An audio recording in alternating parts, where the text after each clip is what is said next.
implemented. And of course, there's been a lot of talk about that at this conference. We designed an online educational program for our guidelines, our 2020 Hypertension Canada guidelines. We call it the Hypertension Canada Professional Certification Program. It's 4 online modules, a real-time patient registry, and expert evaluation of blood pressure measurement technique.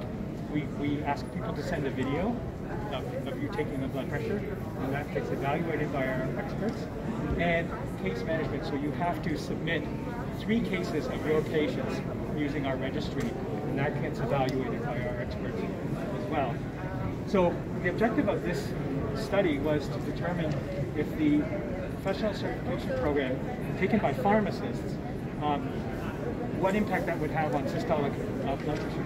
We chose pharmacists because we consider in Canada pharmacists to be primary care providers. They see patients 10 times more frequently than people see a physician, and so there's the opportunity for screening.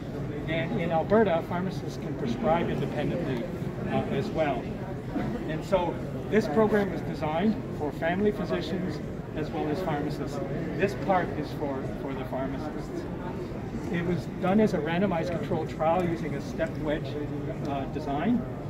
The pharmacies and then their pharmacists were randomized to 3 different groups, and you can see group 1 received the intervention right away, group 2 had a control period and then intervention, and group 3 had to wait to get the intervention. And so each one of these acts as the control for the intervention group. As I said, it was community pharmacies in Alberta, Canada. We enrolled patients with poorly controlled hypertension, which we defined here. The intervention was the pharmacist took the online program. We gave them access to it for free, and then they provided that care to their patients with poorly controlled hypertension. In the control period, pharmacists were given a copy of our guidelines, which nobody reads, and they provided their usual care to their patients. The outcome was the difference in systolic blood pressure at 3 months of follow-up. And we also looked at patient satisfaction with care. So we enrolled 890 patients from 61 different pharmacies, a total of 104 pharmacists.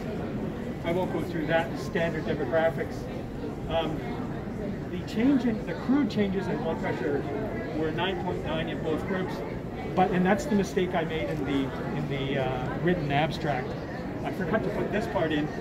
When we did the mixed effect model, the intervention was associated with about a 5.5 millimeter of systolic blood pressure reduction compared to control at 3 months. That's that there. So statistically significant. You see P less than 0.001. Also, the patient satisfaction with care using the satisfaction questionnaire was very high. So we concluded. Actually, let me talk about the limitations first. So Alberta has a full scope of practice available for pharmacists. They can assess and prescribe medications independently. So that may not be applicable to most of the rest of the world. That's one thing. Secondly, we had a selection bias for pharmacists that were interested in hypertension. So the control period was contaminated because they're going to provide that care. It was a short follow-up of only 3 months. But the worst problem was never do a study during COVID. It took us a year to prepare the educational program. Our funding was about to expire, and we started in September 2020. So that was the worst mistake ever. So it was very challenging. In Canada, most COVID vaccination is done by pharmacists, and so they were very, very busy. And so I'm surprised they even participated. But there was a lot of challenges for staffing, and some patients didn't want to come in for the follow-up visits either, which you can understand.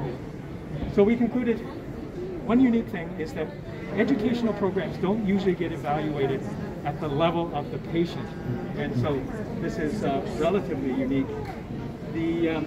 The program itself, when given to pharmacists, resulted in about a 5.5 millimeter extra blood pressure reduction in 3 months. And patient satisfaction with pharmacist care was very high. So our next step is we hope to scale this up and make it available to more physicians as well as pharmacists. Thanks very much. Paper is now open for discussion. Any questions or comments from the audience? Yes. Do you think there could be a difference between pharmacies in the rural area and urban area? Because Northern Alberta is quite rural, and I think the pharmacist is the only person that could provide. You must be a geographer. Yeah. No, that's a very good question. And in fact, some of our early studies were only done in rural areas because there were no physicians. And so, yeah, they have a larger impact in the rural areas, which is about 1/3 of our population. I haven't done that for this yet, but every other time we've looked at it, it's a greater effect size in rural areas. Great question. Thank you. Where's the kid? Yes. Orlando. Very nice. I would like to know the control group. Yeah, so I go from Orlando to Chicago. Yes, they did actually. So 9.9 for the control group and 9.9 for the intervention group. So it must be one of the better ones then. Without adjustment, because they had different baseline measures. Yeah. So make it into the post. I like the Epi lifestyle. Have you ever been? Because it's a really small meeting, and there's been only one. Yes, yeah, because of the contamination and motivated pharmacists. Yeah. And we thought that the effect size would be larger than this. But of course, I blame everything on COVID. And I took this one that Love Center, like everybody. Thank you. Yeah. Maybe with a longer term follow-up, Now you have only 3 months as you said, maybe with a longer term follow-up you might get correcter results. Yeah, it's a challenge. When we define follow-up periods, as you know, 3 months isn't really very much time to get the full effect of like an ACE inhibitor or ARB. But it's a compromise because the pharmacists don't want to provide the control for very long, and so I have to negotiate with them.